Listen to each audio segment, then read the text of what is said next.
internal democracy. We believe in the rule of law. We believe in how we would like the systems within the party work so that we, the people of the NPP, will decide who they want to lead them.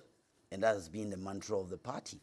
So as you saw, internal systems were put in place, and we've elected one of our own as a parliamentary candidate, just as we did in Kumau when the nominations were opened by the Electoral Commission for us to elect a parliamentary candidate to go for that election. So, as I can tell you that Charles Opoku has been elected as a parliamentary candidate to contest the seat in Asin North.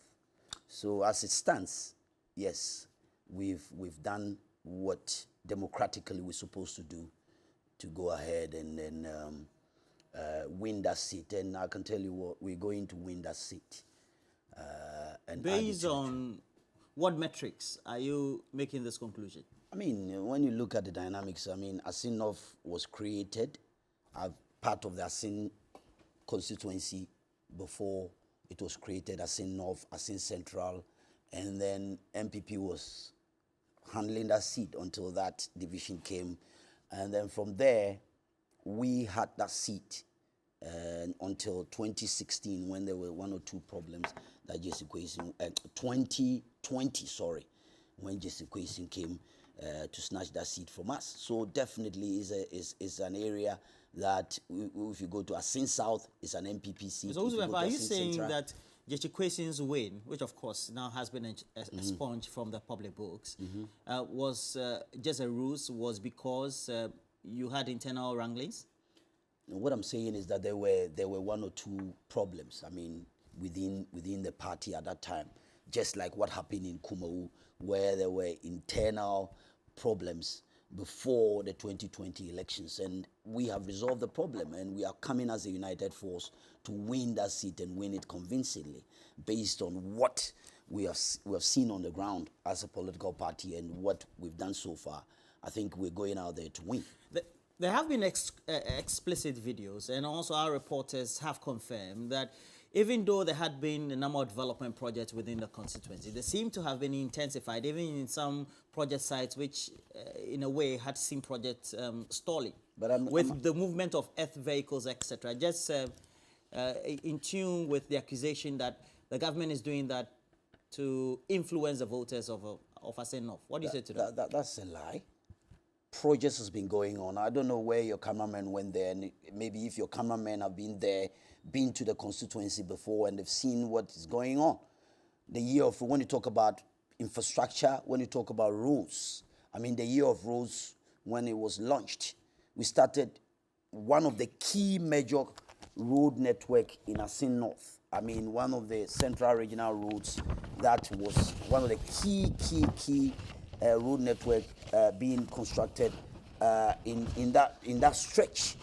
It's one of the major roads there. So when somebody tells you that we started these projects, there are numerous projects here that will tell you that we started most of them before even the by-election started. And it's one of the areas that I find it very sad when somebody tells you that we are doing projects. And of course, I mean, we're a political party. We've been given a mandate for 4 years to govern and to give back what the people entrusted their will to us. So definitely we're going out there doing projects. So I don't see the reason why anybody will say that you see your cameramen were there and they saw construction going on.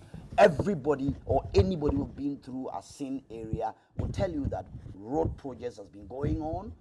Other key monumental projects are going on in the area, and it's a fact. I'm going to name some of them for you to see that key road. All right. Before you go into that, please move the mic. There's a table mic just in there, so just be wary of it. Okay. So the concern and the accusation has not been, it's not really an accusation, it's an observation, that there were no projects at all.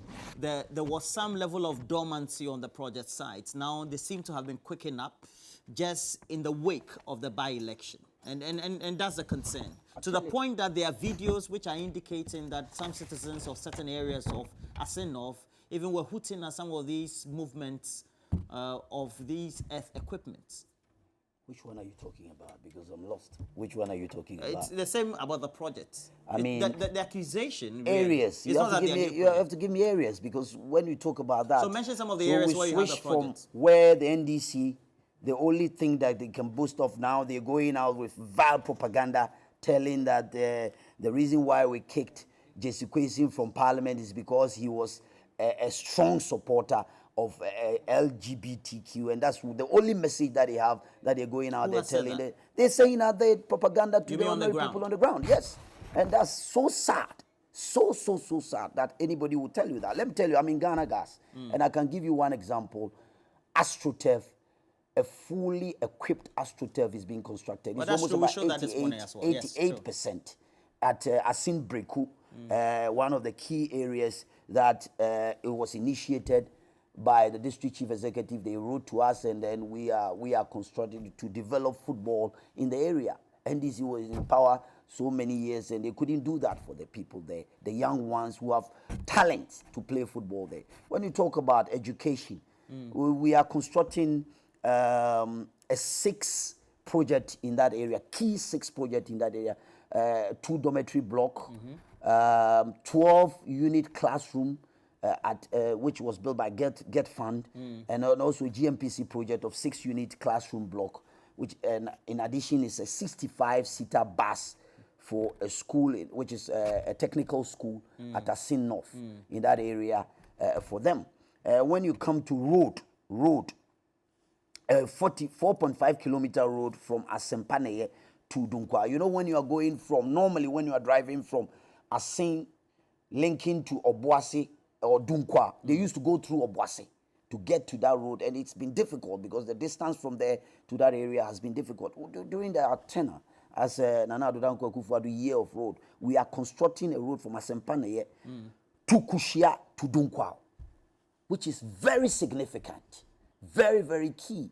One of the major roads that we're doing is ongoing, and it was started, the sword was cut in 2019. So what is the by-election that they are talking about? That because of by-election that we're doing, the constructors are on the road. The contractor, you can check, is Memphis Construction, and they are doing that project as well. So when it comes to health, I mean, I don't because of time, I just want to go. Just quickly mention some of the projects, some of the key projects. Continue them. Asin Akonfudi, we are constructing a polyclinic there, and it's going to be commissioned. It's been commissioned. It was rebuilt and it's been commissioned. It was started by the NDC, but they couldn't finish it. They didn't finish in 2015, and they left power. And so we've commissioned it. You know, the Agenda 111 project that we're doing. We're building almost about 80-bed hospital at Asin Kushia for the people. A bigger hospital that can accommodate majority of the people there. And also, we're also building another 80-seater capacity hospital as well as another hospital there for them. When you go to Asin Breku to Ninchenso, 11.6 kilometer road is being constructed and is ongoing. The engineer is Wakadi Engineer, which was started in 2020, and it's ongoing. So I can tell you about 50 projects there, which are all documented here.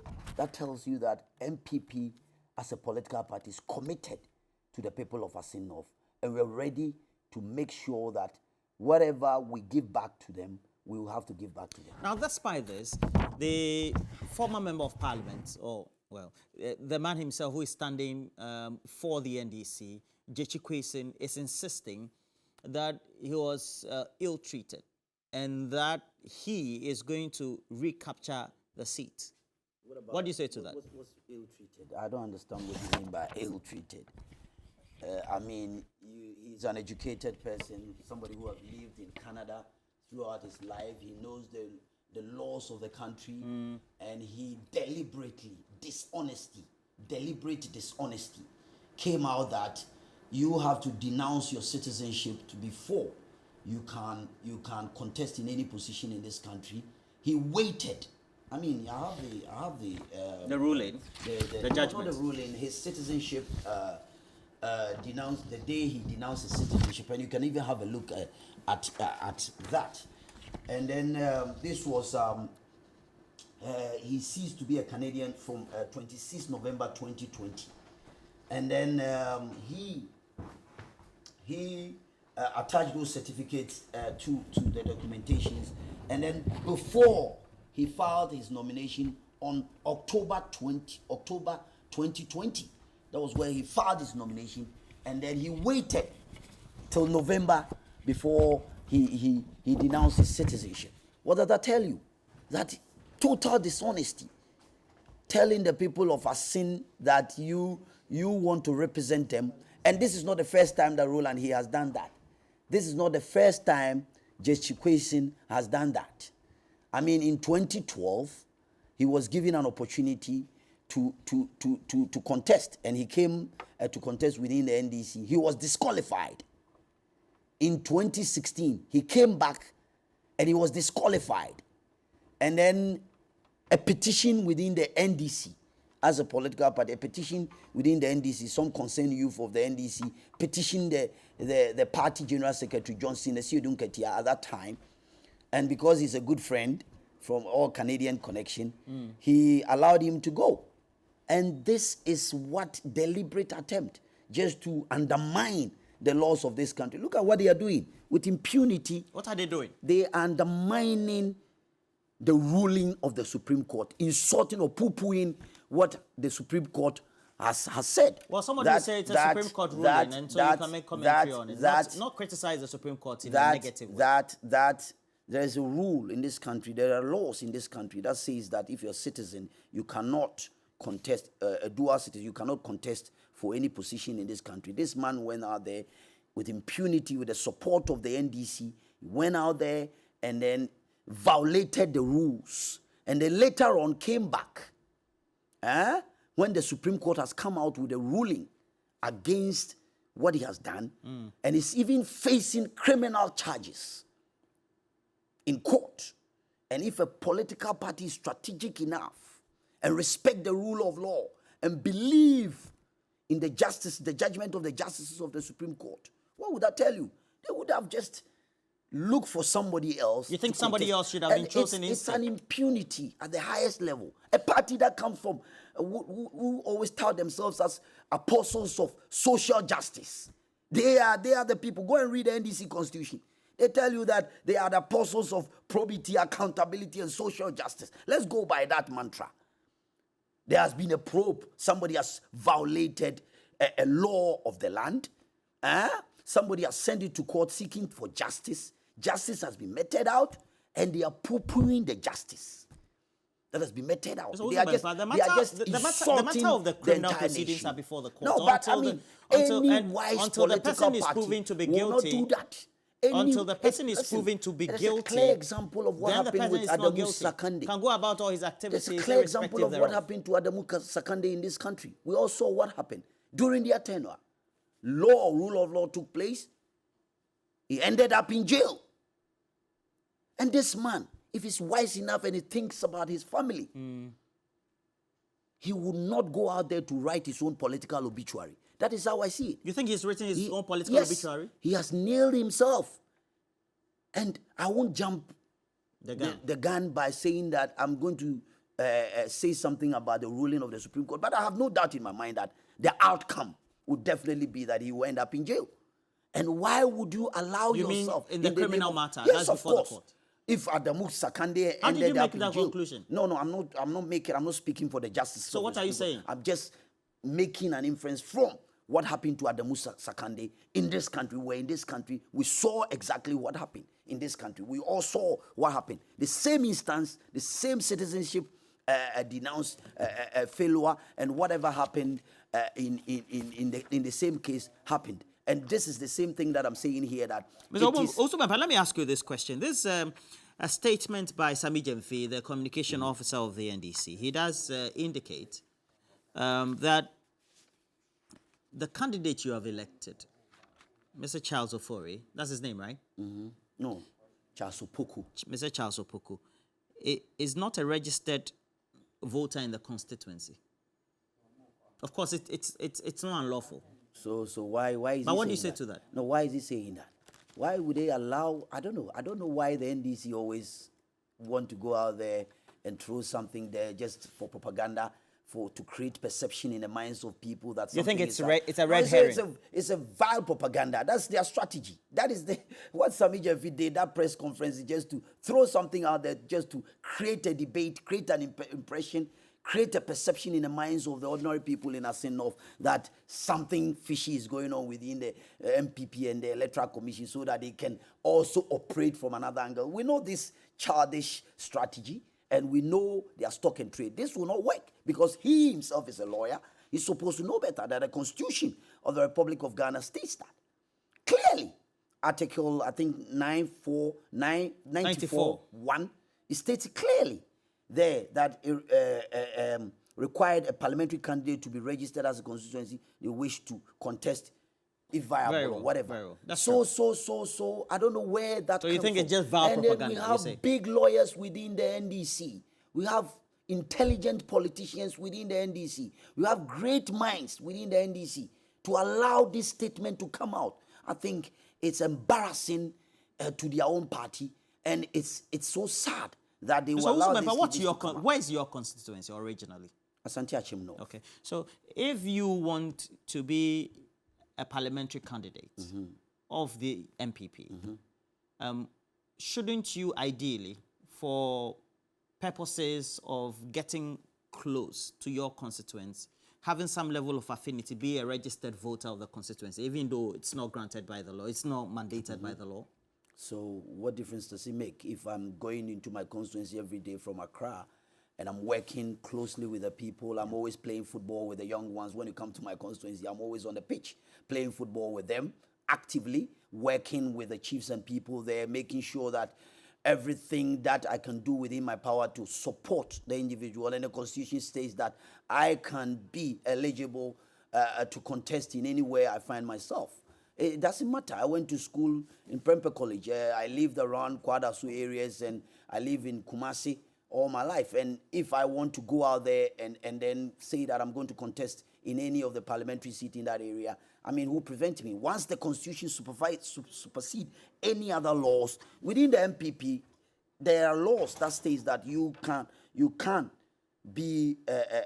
to be a registered voter within that constituency before you can even contest. So that point, the Constitution is above that, and we can share that one under the carpet. So the Constitution is supreme? Yes, of course. Okay. And so I'm so surprised that a political party like the NDC sits down and embarrass themselves by allowing these statements to come out and then throw it out there just to create their own agenda, certain agenda for us to follow, and then okay, and the NPP. You think that's what the NDC is doing? They're setting agenda. That's the agenda setting, telling the ordinary people that there is something going on within the NPP and the Electoral Commission, so we should fall prey to that, and we should follow that bandwagon, cheap politics. And I see that as cheap politics, and it's not going to work. It's not going to work, just like they are lying within the constituency about certain projects that they do, that they are doing that is not true. Just that they are saying a lot of things within the constituency that are not true, that I told you about, the propaganda lies that they are throwing out there, that J.C. Kwesen was kicked out of parliament because he is an advocate for LGBTQ. I haven't heard it publicly, but you're saying that's what's on the ground. That is what the NDC is saying. That is what Sami Jeffy and his cohorts are saying to the people. I have a voice that I can play to you. A lady who's supposed to be an NDC activist sitting on radio telling the entire people in Asin North that J.C. Kwesen was kicked out of parliament because he is an advocate for LGBTQ. And Nana Akufo-Addo has taken money and that they want to kick him out. Can you imagine this kind of recklessness? A political party that was given a mandate. Today, go to Asin North. You can't see Onyado ambulance there. You will see Akufo-Addo's ambulance. The one for each constituency. Of course. Today is moving around, taking pregnant women to hospital. We are building Agenda 111 80-seater hospital for them. This is what they need. A road network within Asin North. Go and see before Mahama was there. Most of the major roads were in a deplorable state. And today we are building an 18-kilometer stretch of road from there to Asin Praso. And this is what the people of Asin North need. The young man who lives in Asin Kushia, who had no hope whatsoever, and the family used to go and sell market stuff to make sure that they could buy his school fees to go to school. Today, that young man is in Adisadel College. Today, that young man from Asin Kushia is in Adisadel College because of free SHS. And you are telling these people, Mahama was in power. He said free SHS is impossible. Where are they going to get the money? That young man who walked 18 miles from here, Asin Kushia to Asin Raso, to go to school, that boy today is in Adisadel College. He's probably going to be a minister of state in the future. And you think the parents are going to vote for NDC because their parliamentary candidate, clearly perjury, total, how do you call it in law? I don't even know how they call it in the law. Perjury, lying under oath, lying to the people of Ghana, total dishonesty. And he tell you the kind of political party that he belongs to. Dishonesty is their mantra. Lies is their mantra. And this is what they are doing, just to take propaganda out there to win the seat. It will never happen because the people of Asin North knows what is good for them, and they know what the NPP government has done for them. In that interaction that he's been having, I'm talking about Jechi Kwesing with some sections of not only supporters, but also sections of residents of Asin North, they do say that despite all the things that you say, they'll still vote for him. What do you say to that? What's your empirical evidence that proves that they say they're going to vote for him? It's not a quantitative one. It's just an observational survey that's been made. People captured on camera. That's total misrepresentative. I mean, it's not true. Go to the ground and listen to the projects that they've done. I mean, I've told you some of the key projects. The youth out there will be going out there to vote. Those who are above 18, who are free SHS graduates, will be voting. Those young ones who are football enthusiasts, seeing an astroturf being built in Asin Breku, seeing an astroturf being built in Asin Breku by Ghana Gas, initiated by the district chief executive and the party executive there to build an astroturf for the people, which Mahama and his NDC couldn't do. They will be lining up to go and vote. Looking at the 18-kilometer road that is being built for them, looking at the long stretch of projects, health facilities that are being put out there, they will line up to go and vote. And they are going to vote because it is not by anybody's conduct to kick him out of parliament. The fact that his dishonesty and his own party denied him. You know that in 2012 and in 2020, 2016 and in 2020, their own party members petitioned the Electoral Commission. I didn't bring the documents. The petition was given to Johnson Esiodun-Ketia that this man is a Canadian citizen. He cannot contest within the party. Go and call Alote Jacob, the former Central Regional Chairman, and bring him here and interview him, and he'll tell you. The NDC as a political party is a whole dishonest political party. Because they knew from the onset that this man does not qualify. And he himself, Jechi Kwesing, is a total dishonest person, because you know he was waiting on the sideline to wait whether he can go through the parliamentary proceedings before he denounced his citizenship. And if you are honest enough and you want to give back, as he says that he wants to give back to his own people, would you do that? I'm asking you that he owes an allegiance to the Canadian nationality, and at the same time looking to come If you read the judgment of the courts, it is stated in there that the Electoral Commission as a second defendant did give him a go-ahead. Of course, it's been nullified by the court and said that was unlawful. But subsequently, the way you and the leading members of the executives of the NPP keep talking about Jechi Kwesing, he seems to be a threat. Does he not? He's not a threat at all. I mean, if I were, and I know the people of Asin knows what is best for them, for stopping development and going to court as a member of parliament, being dishonest, and then instead of bringing out an advocate for development for your people, you ended up in court throughout the 2 years that you were a member of parliament, supposedly, and then nothing were done. And then when you ask the NDC colleagues, they will tell you that, he brought street lights to the people of Assin.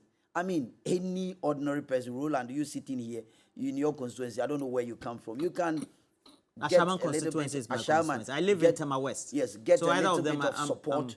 You can get a little bit of support to put out a few street lights, and that you call that development. We're talking about an MP who can lobby to get major development for the people, to change the lifestyle. You're saying of the people. It is not going to be a major policy, of course, and he hasn't done anything. Okay. I mean, all that he has done is just to go out there and make sure that he wins sympathy vote, but it's not going to work.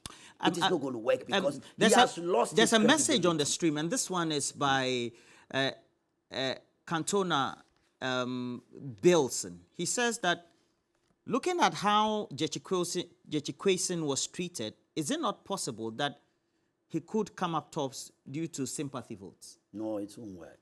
The people of Assin is wise enough. What is sympathy? Sympathy in what sense? That he lied to the people of Ghana that he is not a Canadian citizen. He has renounced his citizenship. Roland, he has renounced his citizenship and he lied. And that cost the people of Assin North to be denied an MP. And that the people of Assin North will be giving him a sympathy to go and vote for him. Somebody who's a liar, somebody who's so dishonest, somebody who's not truthful, somebody who wants to own allegiance to another country against his own people, and that the people of Assin North, I think that Assin North people know better than that. And that dynamics is not going to work. Okay. They are going to look at development that the people of Assin North has benefited under the NPP. Okay. And I've mentioned key projects to you, and I can mention a lot before I leave. Okay. Yes. Since we want to talk about the World Bank's concerns or comments on PPPAs, and we're talking about power purchase agreement that was signed under the NDC administration, for which we have 9 minutes. Let me ask, if there are 4 pointers that you think the NPP should win the Assin North by-election coming up, what would those 4 pointers be? 4 pointers. 4 points. 1, we're a party of credible democratic party that believes in the rule of law. At least we didn't lie to the people of Ghana. We did our internal democracy, and we've elected somebody who's their own. Okay, that's who one. will represent them and seek their interest. 2, the NDC has nothing to offer them. They were in power. The people of Assin North, you watch them. What did they do for them? In terms of roads, in terms of infrastructure, in terms of healthcare, in terms of any other thing that will help them, education. They didn't do anything for them. 3, credibility in terms of the two parties. Let's look at the two political parties and look at the two candidates. Who is credible? Who will pass I'm putting the word back to them. The NDC, probity, accountability, and social justice. Who will pass that test? Put it to them. The people of Assin North will decide the two candidates, Charles Opoku and Jechikwesin, credibility-wise. 4, last one. 4, it's all about democracy. It's all about development for the people. And you see the kind of development that is going on there. Everybody's seeking development in their constituency. So they should check and see the NDC and the NPP who is better for them.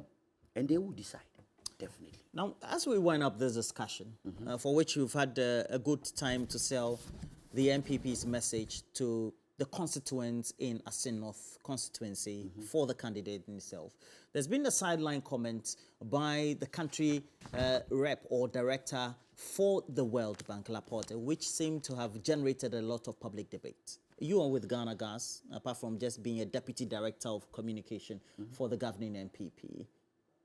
In altruism, this has been criticized by leading members of the NDC, even those who held ministerial portfolios in the sector. What do you say to that? I'll tell you what, Roland, I was here the other day and I was trying to push this. And I was telling you that there were key power purchase agreements that were signed. Yes. You never showed them to me, that's why. Reckless power purchase agreement that was signed by the NDC. That is costing us billions with interest. Even what the World Bank director said was even less. You mean he underestimated? Yes, billions. And you know what? Let me give you another example.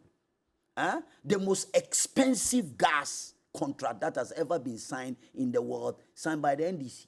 The most expensive, in fact, the most expensive gas in the world. Sankofa deal. And I'm daring anybody within the NDC to come and challenge me. The Sankofa deal, how much they sell the gas to the people of Ghana? $10 per MMBTU.